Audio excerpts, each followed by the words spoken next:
केंद्रीय गृहमंत्री अमित शहा 19 आणि 20 जूनला कोल्हापूर दौऱ्यावर आहेत। 20 जूनला अंबाबाई दर्शनानंतर त्यांची जाहीर सभा देखील होणार आहे। कोल्हापुरातल्या पोलीस परेड मैदानावर ही सगळी जाहीर सभा आहे ती होणार आहे आणि या सभेची जय्यत तयारी सध्या सुरू असल्याचं बघायला मिळतंय। या सभेसाठी मंडप उभारणीचं काम सध्या सुरू आहे। उद्या दुपारपर्यंत हे सगळं काम आहे ते पूर्ण केलं जाणार आहे।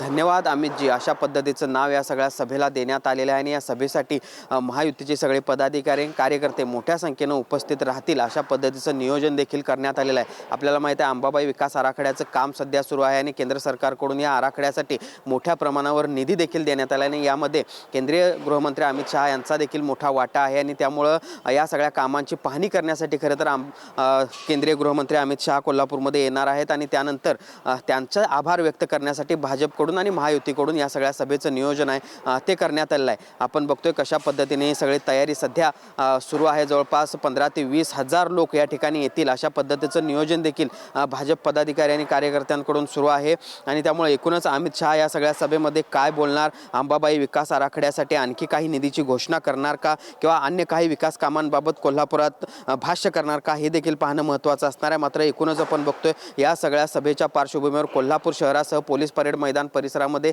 पोलीस बंदोबस्त देखील मोठ्या प्रमाणावर तैनात करण्यात आलेला आहे आणि या सगळ्या सभेची जय्यत तयारी सुद्धा पोलीस परेड मैदानासह कोल्हापूर शहरात सुरू असल्याचं बघायला मिळते।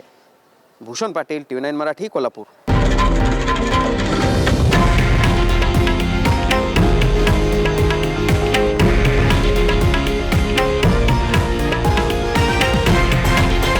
हे आहे देशातील नंबर 1 न्यूज नेटवर्क आणि आपण पाहत आहात TV9 मराठी, एकमेव।